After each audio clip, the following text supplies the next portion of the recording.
From the European Parliament here in Brussels, this is Raw Politics.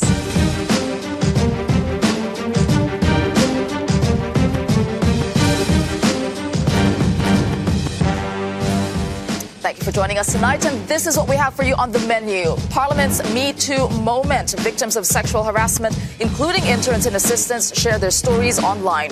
Banning plastics. Europe's environment ministers take aim at your forks and straws. Saving Europe. Marine Le Pen lashes out at so-called enemies of Europe in Brussels. Brexit standoff. Who will blink first in high-stakes negotiations between the EU and the UK? And mocking May, did Jean Claude Juncker impersonate the UK PM?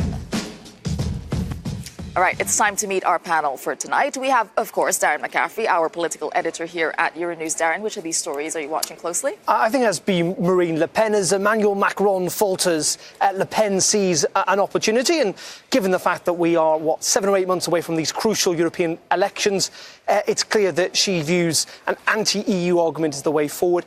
Interestingly, though, she doesn't think that Steve Bannon, as part of this plan to unite populists, will be explaining why. Indeed, she said that thing in front of Salvini.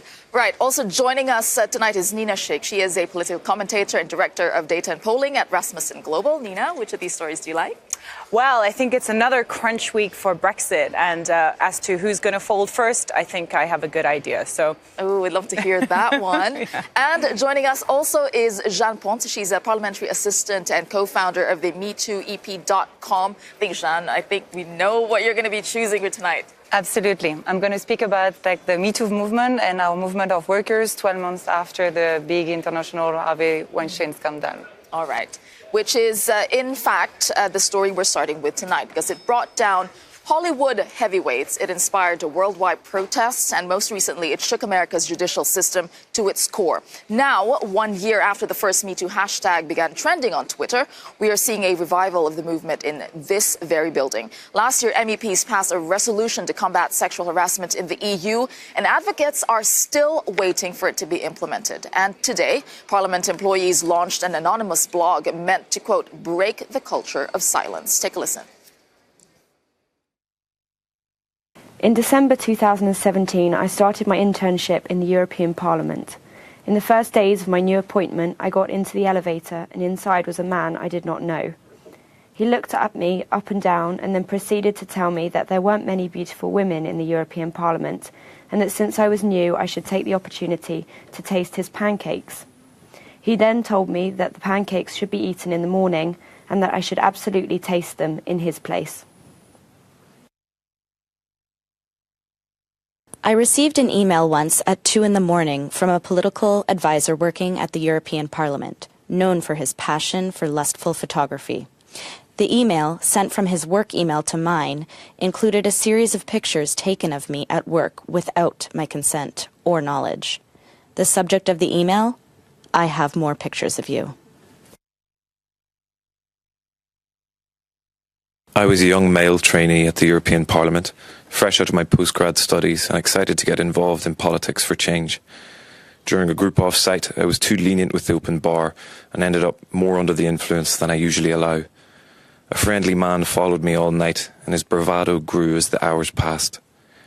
Drunk and vaguely uncomfortable, I decided to go to my room and sleep. He followed me and begged me to be allowed to take the extra bed. Having no more fight left within me, I allowed him to take the extra bed in my large room and I went to sleep in my own bed. The feeling of someone touching me woke me up. I continued to push his hands away from my body and repeatedly told him to stop. At one point he finally did, reluctantly. I was sent on an official mission and decided to share my Airbnb with a colleague. One night I was in bed when I heard a knock on the door. My colleague walked in just his underpants. I got angry and insisted he leave. Instead, he barged and got into my bed. I was so scared that I curled up in a little ball and begged him to leave me alone. But rather than respect my wishes, he chose to assault me. I filed a complaint with the competent authority on the 3rd of October 2017. I am still waiting for their answer. Well, these are very powerful stories. Jeanne, of course, I will start with you. Today, we have 5 stories on the blog. You told me there are 8 that you have currently. How pervasive is this problem in the European Parliament? So I think like those testimonies show two things mainly, that sexual harassment is still happening today, even though the members of the European Parliament have adopted last October a strong resolution with the chapter dedicated to the European Parliament. It's still happening today. And what the other thing those testimonies show is that sexual harassment happened to men and to women at the same time, even though the statistics show that 90% of the cases are the victims are women, it's also happened to men. And since this morning, so the blog is public from this morning, and since this morning, we received 8 new testimonies. On those testimonies, 4 are about men being victims. And we know, and I'm making a strong statement here, sexual harassment has no age. Sexual harassment has no frontiers neither. Sexual harassment is not making a joke or trying to seduce someone. Sexual harassment is illegal. And we, as a movement of workers, we wanted to create a safe space for workers. And this blog is about that, sharing your testimony. Because when you share your testimony, it's the first step of getting better.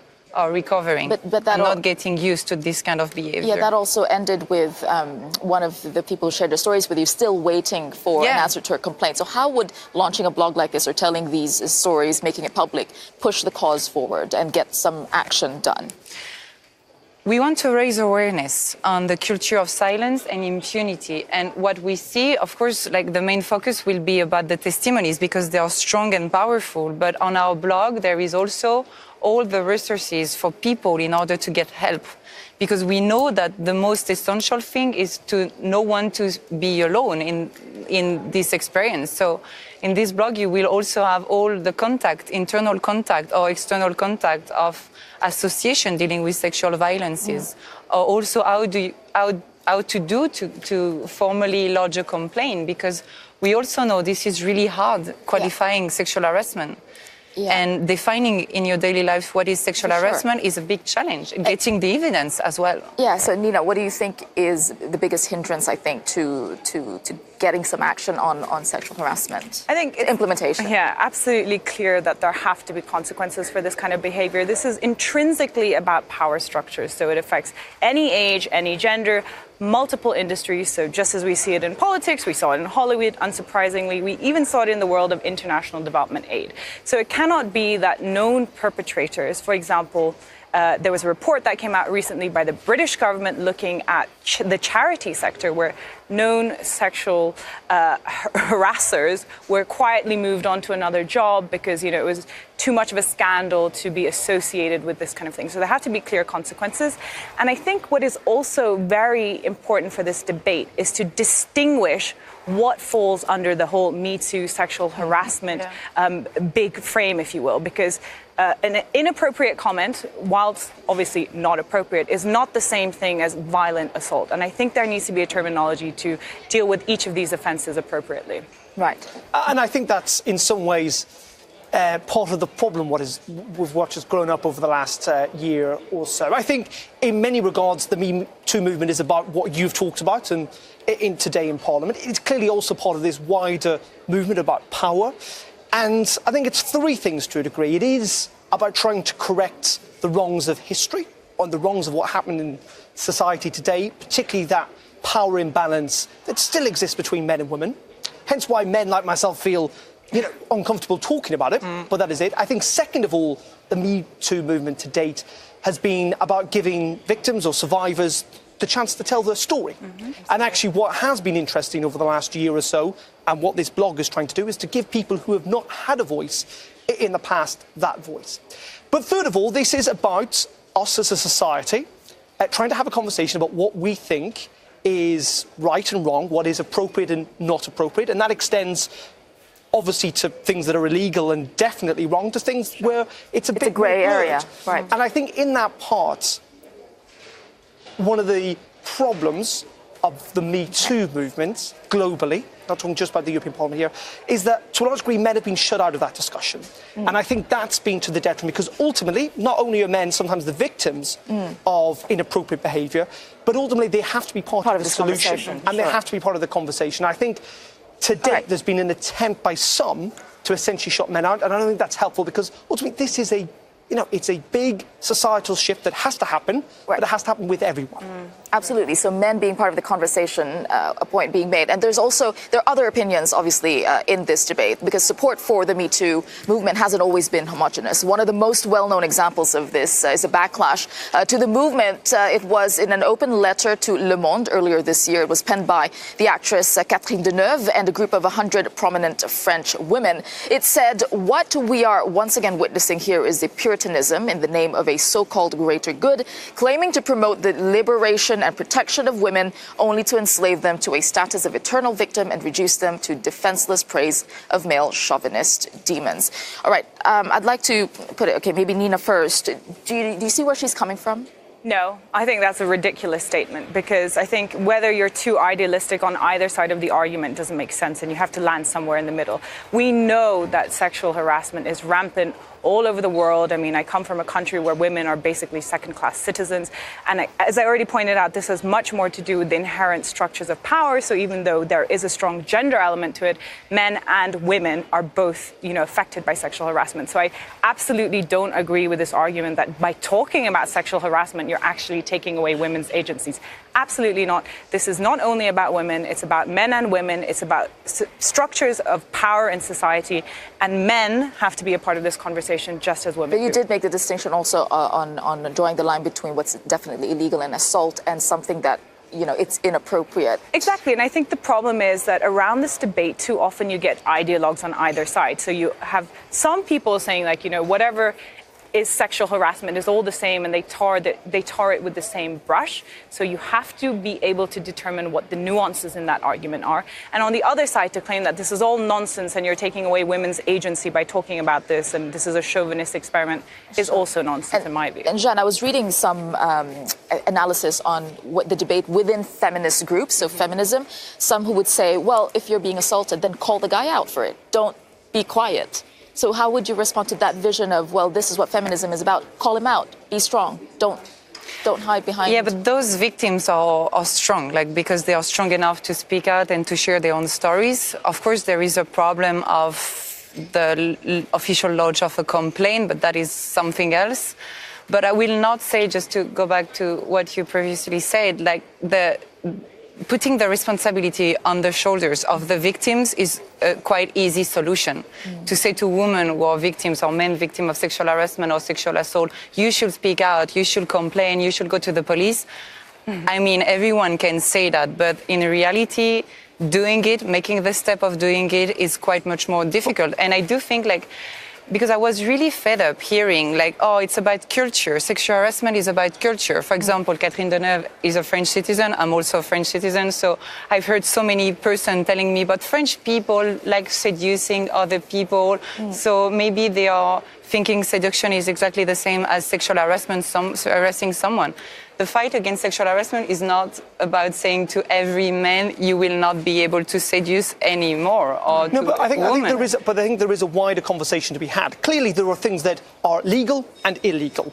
Yeah. And the things that are illegal need to be treated with the law. And if you've been a victim of that, you have to speak up, and the authorities have to deal with it. That's what happens in our society. Now, there is clearly a wider debate at the moment about what we view as society to be appropriate and inappropriate. Now, that's not covered by the law. And yes, there should be potentially mechanisms up to judge what wider groups, say, the European Parliament view as appropriate and inappropriate in a workplace. But we also have to understand that is a discussion.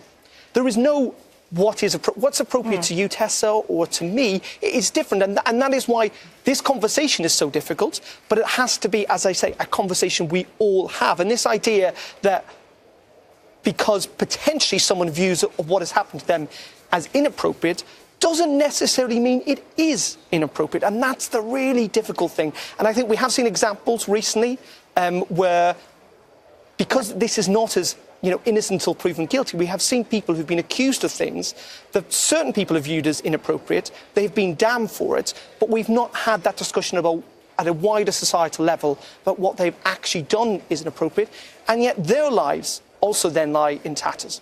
It's really difficult. It's a good, but just to go back to what I'll give you 10 seconds because we don't have much time. Yeah, but just to go back to what you said, this is also the reason why we did not give any names on that blog, neither of the victims, neither of the perpetrators, because we want to focus on the system and the structure of power. and what's being done about it. Okay, good discussion that we're having, important discussion, a sensitive one, albeit, but we must be having. All right, we'll have to move on now there's a video of a woman pouring bleach on men's laps in Russia recently, and this went viral. Well, the problem is it was completely fake, and you may be surprised to learn who was allegedly behind it. Alex Morgan and our team in The Cube has been looking into this. Alex? Well, the video, Tessa, went viral globally. Let's just show you the video, picked up as it was by media all around the world, taken from an activist's YouTube channel. Here we go. We have bottles of apparently bleach being poured on the laps of men on the subways in Russia. Now, this individual here seemingly pouring it on shocked men who are spreading their legs, something that's described as man spreading. And this video then picked up and shared around the world. The individual who claims to have filmed it, Anna Dogovlyuk, saying that it was her video manifesto to tackle what she called people trying to display their alpha manhood, saying if they try and do that on the metro around women and children, they deserve nothing but contempt. And saying here that this video manifesto was shared and made possible with the assistance of her friends. Well, what really made it go global was when it was picked up by In the Now and put into the English language. Now, In the Now, something to know about them. They are owned by Russia Today, and Russia Today is funded by the Kremlin. And there's a caption at the bottom here in that video which acknowledges some say it's all staged. So why is a Russian platform translating this video into English, pumping it out into the English internet sphere, and acknowledging that some people say the video is all fake? Well, EU Mythbusters, that's a project that EU versus disinformation campaign set up in the European Union to tackle what they say is Russian disinformation. Well, they say this whole video was shared by the Russian media because it stirs up extreme views. And in the Facebook comments of that video, more than 21,000 of them, I can tell you, many of them are too offensive to share. It is extreme feminist and anti-feminist views. And these researchers claim that is exactly what the Kremlin wants to do. They call it the operating method of troll factories, saying this is just another example of, regardless of whether the video is true or not, the Russian media will share it to get extreme views. They also say the video itself, to bring up a quote from them, mirrors a sort of hostility in Russian state television to what they say is the metoo movement and political correctness in the West. So the claim here is that this video is staged and then shared, regardless of it being staged, by Russian media to get a reaction. And I'll end very quickly on Anna responding to these claims on Instagram. YouTube, by the way, have taken down her original video for breaching their guidelines. Well, Anna here, she mocks Western media. This is The Sun she's quoting here, saying, well, I thought my critics in Russia were the biggest idiots. Now I believe it's Western media. So she obviously rejects those claims. But needless to say, this video has stirred up extreme views and reminded people there was a lot of hostility to the Me Too movement in Russia itself. All right, thank you for that, Alex and the Cube team. Nina, this is right up your alley. I'm going to ask you this. You've been, you watch Russia very closely as well as the internet. I mean, this manipulation, what was the objective? This is straight out of the Russian playbook. I work with the former Secretary General of NATO, and we're looking at how the information space is being weaponized. Russia seeks to, which it has been doing, by the way, in covert foreign influence operations around the US elections, around European elections, around Brexit. It is in Russia's interest to seek to divide and conquer its, well, not enemies, but, But on an issue like the Me Too movement or feminism. Absolutely, but these are the issues that have become so highly partisan in Western politics now. Issues around identity, issues around race, issues around immigration. So and gender. And gender, absolutely. So as these issues become more and more, associated to certain political tribes, and people completely associate their identity to that political tribe, whether you say you're a liberal or you're conservative, these are the defining issues. And of course, Russia is able to do this because there are splits in our Western democracy. So I expect a lot taking more advantage of just divisive chaos, confusion, issues, and cause lots of trouble. Or another divisive issue. Well, let's turn to Brexit, because despite some optimism in Brussels and London, a deal is still not certain. DUP leader Arlene Foster and SNP leader Nicola Sturgeon, they're both setting out their stalls in the negotiation trade-off. Let's get the latest now with the Brexit brief.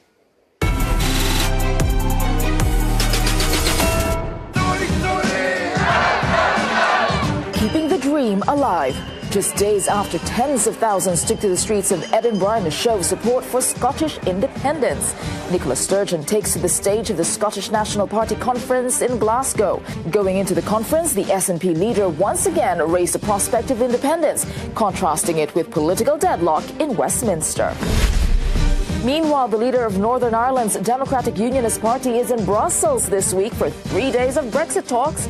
Arlene Foster is meeting with Michel Barnier and representatives of EU member states. There's hope of a compromise on the Irish border.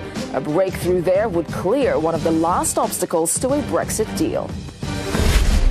Back in London, a boost for Theresa May. The percentage of Brits who have confidence in Theresa May's ability to get the right Brexit deal is up by 22% from last month and since her speech at the Tory conference. That's according to a poll by ORB International. Although a slim majority still thinks she won't deliver. The British public is perhaps hoping that May's famed fancy footwork can clinch a Brexit deal. Darren, you've been doing the rounds here in Brussels. I mean, should we be optimistic? What's going on? Well, it's really interesting. I think the mood music that we saw at the weekend from people like Jean Claude Juncker and Donald Tusk, I think was a bit of political game playing by the European Union, almost to put the pressure back on Theresa May in order to try and mean that if there was no deal, it would be, of course, her fault. I think interesting today we saw the DUP leader, Arlene Foster, here in this Parliament, where she gave a press conference and reiterated her red line, as she put it, that there should be no border in the Irish Sea, separating Great Britain from Northern Ireland. Her point is that she does not want to see any extra checks. Now, there had been a thought process that we're going to see an alternative plan on this issue of the Irish border from the British government in the next couple of days. There are now rumours that that might not happen because ultimately the DUP, bizarrely, even though they only represent 30% of the people in Northern Ireland, even though Northern Ireland as a whole voted to remain inside the EU, if they do not like this deal, they have got the votes in the British House of Commons to essentially dump any deal that Theresa May signs with Michel Barnier, and that's why they matter. And as for Scotland, clearly one politician's problem is another's opportunity, and Nicola Sturgeon clearly views this as a chance to ramp up the independence argument, though there were a whole series of opinion polls at the weekend. It still shows that if there was a referendum tomorrow, for example, independence would not pass, but if there was no deal when it comes to Brexit, it might just do. So that's how big the stakes are for the British government. I'll go to Nina because you said you had an idea on who's going to blink first. I'd like to know. Well, I think as is consistently proven to be the case in the past 2 years of negotiations, when you pit one against 27, the 27 tend to win. So I think the UK will blink first. I mean, but I have to agree with what Darren is saying, despite, all the will they, won't they, no deal kind of talk. I think we're edging closer to a deal because fundamentally, ultimately, it is in everyone's interest to strike a deal. And one of the biggest sticking points in the talks, that's the question of the Irish border. If there is no deal, that is not resolved. So I think where we're heading really is towards the position where the UK kind of remains in the customs union. Yeah, so you call the bluff of Theresa May. She said, we're going to leave, but actually, no. She's just... Yeah, and I think right, people talk about, and it's a natural thing to say that, of course, it is in everyone's interest to get a deal. Economically, Britain would be damaged, the EU would be damaged.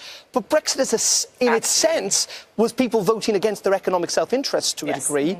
And there are people perfectly willing to say we do not want a deal if it's not a good deal, even if, again, it does Britain or indeed the EU more damage. So, it's still really difficult to judge. This discussion's not over because the whole week is about Brexit. All right, we have a lot more coming up on Raw Politics. As Europe moves to ban single-use plastic, we ask, is it a significant step or feel-good policy? And is Marine Le Pen eyeing a political comeback by attacking so-called enemies of Europe? That's still to come.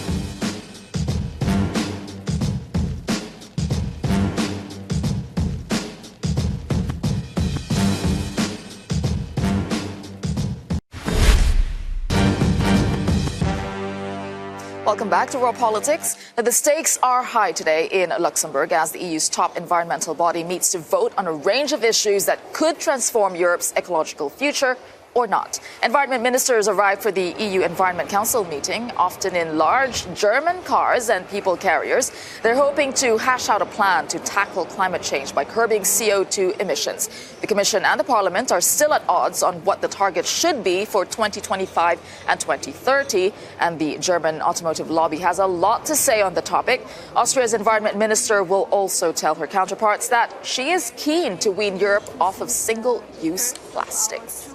Well, let's look at what they're proposing for this so-called plastics ban. The aim is to target the 10 single-use plastic products most often found on Europe's beaches and the seas. The list includes 10 items from cutlery to balloons and tampons. Together, these make up 70% of all marine litter. But a ban is only being proposed for 3 out of the 10. And for the rest, the suggestion is that producers will take responsibility for the cleanup or the raising public awareness about the environmental impact. All right, joining me in the studio to weigh in on this, we have our political editor. He's still here with us, Darren McCaffrey. We have Green MEP Marco Affronte and Kevin Stairs from Greenpeace and the Rethink Plastics Alliance. All right, I'll start with you, Kevin. As we saw, this is not really a ban across the board. Is this enough, or is this just feel-good policy? Right. It's a step in the right direction, but it's certainly not enough. There's far too little ambition in the proposal. When you look at the seriousness of our plastic pollution crisis, it is completely out of control. We have the equivalent of a garbage truck, a municipal garbage truck, packed full of plastic waste being dumped in the oceans every single minute. This has got to stop. But fortunately, there is a good solution. If we look at your bathtub overflowing, you don't start mopping up the water before you turn off the tap. So the first thing to do is start to reduce the production and consumption of plastic, and in particular, the single-use plastic items. This throwaway culture has to end, and it is possible through reduction targets and bans. So the proposal really needs to be improved. Hopefully the Parliament can do that. What do you think, Marco? Are we focusing on the right solution? You're asking people, okay, change your lifestyles, but actually we have really powerful lobbies that possibly prevent bigger policies getting through. Yes, I think that is one of the problems. Of course, when you talk about the discussion within the European Parliament, of course, we have to listen, or we listen anyway, to the stakeholder and the lobbyists. And just an example, we have, as you said, a list of products that should be banned after this directive will become a law. And in the last weeks, I met, for example, a representative of firms in Italy that produce only and exclusively sticks for the coffee. So they say, okay, the directive is good, but you can derogate on the sticks coffee. And another one, I met another one that say, okay, the directive is good, but you have to derogate for the catering, because the catering is not possible with plastic. It's not like this. We cannot work like this. This is a change, man. This is something that we want to change in people. We want to change in mind of people. So we have to start strong, and then the people can change also the way that they consume products. Right. You know, 87% of Europeans said they're worried about the impact of plastics. But I mean, when we see that list, we go, what? I need to stop using cotton buds? I need to stop using... The bizarre thing is, even though there are powerful interested force here, and I think 300,000 Europeans are employed in the plastic industry, it's worth hundreds and hundreds of millions of euro a year. I think actually the kind of single-use plastic campaign has been quite effective at reaching the public, having an impact. I think people do now think about single-use plastics. Clearly, businesses, to a degree, are on board. We've seen Starbucks and other good coffee retailers now charging for you to use a single-use cup. We have seen supermarkets, or the government forced supermarkets in certain countries to introduce a bag tax or a levy on plastic bags, which again has reduced the level. I think people, actually it has hit home because people do realise that they have been quite wasteful. The problem is, how far can this go?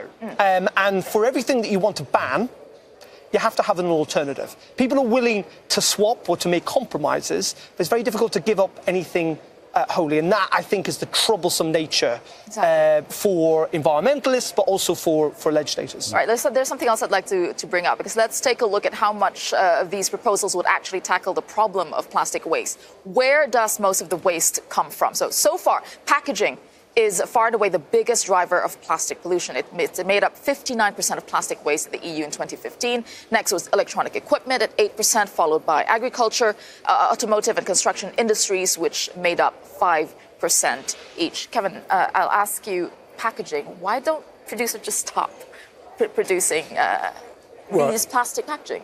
That's what should happen, actually. We need alternative systems. There's a lot of unnecessary packaging, first of all, that should be banned. And no, it is not a question of moving to alternatives, because no packaging is an alternative as well for many of these products. But it's interesting, though, consumers go into supermarkets and we all say, like in the old days, we go and we pick up, carrots and vegetables and whatever. And some people do. Lots of consumers, when they've got a choice, actually like it being wrapped up. We've got this sense that it's cleaner and it's better for you. And that's a bigger thing about trying to change people's minds. And that's a far bigger task. And we also have the consumer, I think, or people need to feel that they're buying into this as well. You cannot just go around banning things because you will face a backlash from people. People need to feel they're part of this process. Well, there is a contribution that has to be made by the legislative body, the governments, the industry, and the consumer. That's true. But the consumers are actually being forced to address this issue where it really should be the corporations, the industry responsible for producing, especially single-use plastics. All right. There are alternative delivery systems, for example, that obviate the need for the packaging. And this is what's necessary. But without the legislative mandate, the industry is not changing. We're running out of time, but Marco, very, very quickly, I'll just give you 10 seconds to answer this. I mean, are we focusing, okay, there's plastics, but then we have coal dependence, we have the automotive industry. Are we not giving that enough attention as well? Oh, for sure. But anyway, plastic has become in the last weeks, in last months, under the attention of the public. That's why we are here discussing plastic. That's why the Commission made this kind of step further. We need to do Is it a distraction for the big industries? Not a distraction, but we need to do the same also for other items, for sure. It's a really obvious thing because anyone who's been to a beach this summer, gone for a swim, they will have seen plastic in the ocean. And it's something that actually you can't really get away from. Right. Okay, still a big, big issue here, the environment, definitely in the European Union. All right, but we'll move on. Just a few weeks ago, the EU launched proceedings against Hungary amid concerns over the erosion of democracy in the country. And controversially, the UK Conservatives supported the Orban government in the vote. Well, that caught the attention of Hillary Clinton, who was speaking today at Oxford University. And here's today's You Said It. It's disheartening to watch conservatives in Brussels vote to shield Viktor Orban from censure, including British Tories. They've come a long way from the party of Churchill and Thatcher. Strong words from Hillary Clinton there, but the Tories were thinking about Brexit and trade, weren't they? Yeah, yes, of course. The Brexit is such a big issue, and I think that I don't know. I don't reply directly to your question, but I don't know if at the moment, if we ask the people of the UK, they are still happy with the decision that they took some years ago, because you know how many consequences is Was there merit in that decision? I think what's interesting is actually almost the regret within the Conservative Party about allowing this to happen. They faced a big backlash, not least from the Brexit-supporting Conservative press in the UK, who thought, the mantra of Britain may be leaving the European Union, but is not leaving Europe, and it should stand up to people like Viktor Orban, actually has rung through. And I think probably in retrospect, the MEPs possibly regret it. Now, the Conservative Party say that they make their own decisions. Downing Street were not involved in telling people what to do. But clearly, you're right. Brexit had a part to play in the mindset of their MEPs, who currently, it must be said, Britain are looking for all the allies they can get inside the European optimistic Union. This week, but that week I remember in Strasbourg there's a lot of pessimism around Brexit. All right, we still have a lot more for you after the break as anti-Macron protests come back to France. We gauge the prospects of a political comeback for Marine Le Pen. Plus, did Jean Claude Juncker mock UK leader Theresa May during a press conference? That's coming up after a short break.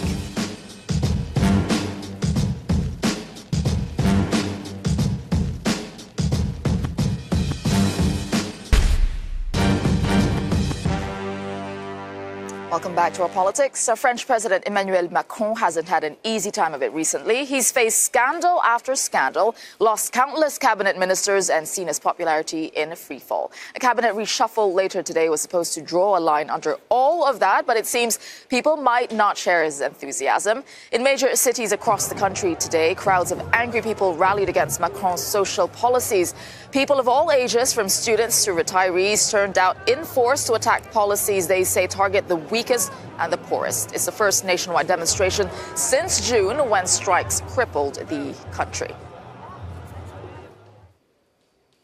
All right, Macron's recent woes come as it appears his main rival, Marine Le Pen, is back in the headlines. Yesterday, flanked by Italy's Deputy Prime Minister Matteo Salvini, the pair set out their joint front against Brussels. They said the upcoming European elections would be a revolution. Or, nous sommes aujourd'hui à un moment historique. C'est l'histoire avec un grand H qui va s'écrire au mois de mai prochain. C'est l'émergence d'une Europe des nations, d'une Europe du respect, d'une Europe des protections, c'est-à-dire celle pour laquelle nous nous battons depuis de nombreuses années, notamment avec Matteo Salvini. I nemici dell'Europa sono coloro che sono asserragliati nel bunker di Bruxelles. I nemici dell'Europa, dei popoli europei, della felicità dei popoli europei sono quegli Juncker, quei moscovici che hanno portato precarietà e paura in Europa e si rifiutano di mollare la poltrona. Stiamo lavorando per restituire il futuro a 500 milioni di cittadini europei, francesi e italiani in primis. I'm joined by Darren McCaffrey, our political editor at Euronews, Nina Schick, she's back, Director of Data and Polling at Rasmussen Global, and Marco Affronte, an Italian MEP with the Greens. Nina, I'll start with you because you did work on Macron's campaign, I believe, right? So now, a comeback for Marine Le Pen, and what would that mean for Macron? I think Macron inevitably was facing an uphill struggle because, you know, he swept the Elysée on this promise of hope and change, much like Obama. So his task, you know, what he had to deliver was, first of all, not deliverable for one man and one government. So he's already fighting a losing tide with that. And second, the problem is that a lot of the big reforms he envisaged when it came to Eurozone reform didn't happen because Germany was not in the right place, the EU was not in the right place. So it's very easy for his political enemies. So it's perfect for Le Pen again. Yeah, of course it's perfect for Le Pen. But interestingly, I think, as somebody who's analysing how Russia is, what they're doing against the West, this is almost a tactic out of Russia's playbook. So if your politics has no hope for the future, you need to create an enemy. And where Russia did that for the West, the populist parties are, of course, doing that to the EU. Of course, the EU has inefficiencies. Of course, the EU as a body and an institutional body can be improved.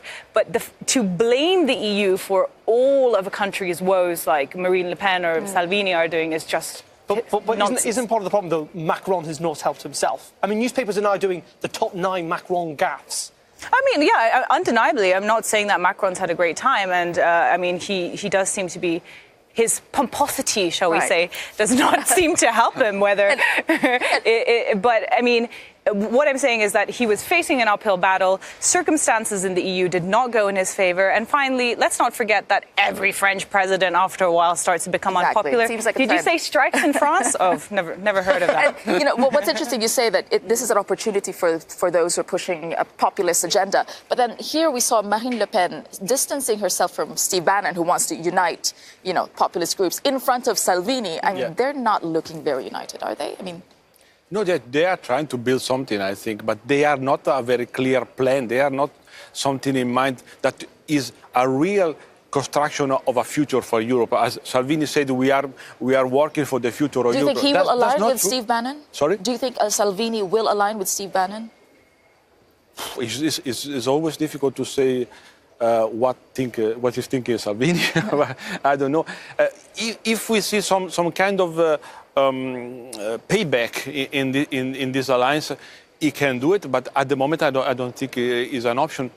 But I don't know, really it's difficult also for me, I am Italian, as Salvini, to understand what is in the mind of Salvini. Yeah, I find that interesting. What game do you think Le Pen is playing by distancing herself? Well, you could say in some ways it's quite ironic that, nationalists across Europe are trying to unite on a European level to take on Europe.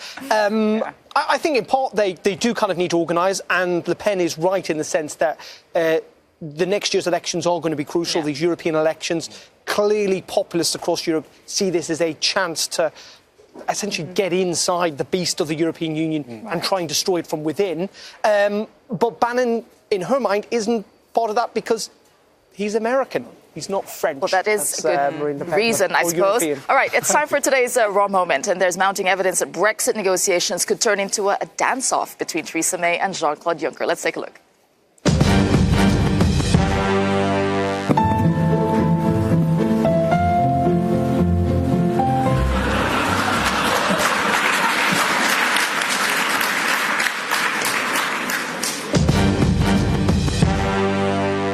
Look at that. This has become a signature now. I think it's great, and clearly looking at Theresa May's poll ratings, dancing even very badly is the way to go forward. But I think, maybe the next EU Council meeting should actually be an episode of Dancing with the Stars, and we can settle the Brexit negotiations on the dance floor rather than sat around a rather dull table. I bet you a lot of the public would be up for that. I mean, Juncker's on his way out. Exactly. Would you be up for that? MEPs be up for that? Okay, I'm on board. We're looking forward to it. All right. Thank you very much to our panel, and thank you for watching us on Raw Politics. We'd like to hear what you're talking about. I'm on Twitter at @Ercilia and @Euronews. You can also use the hashtag Raw Politics. Have a good evening. See you tomorrow.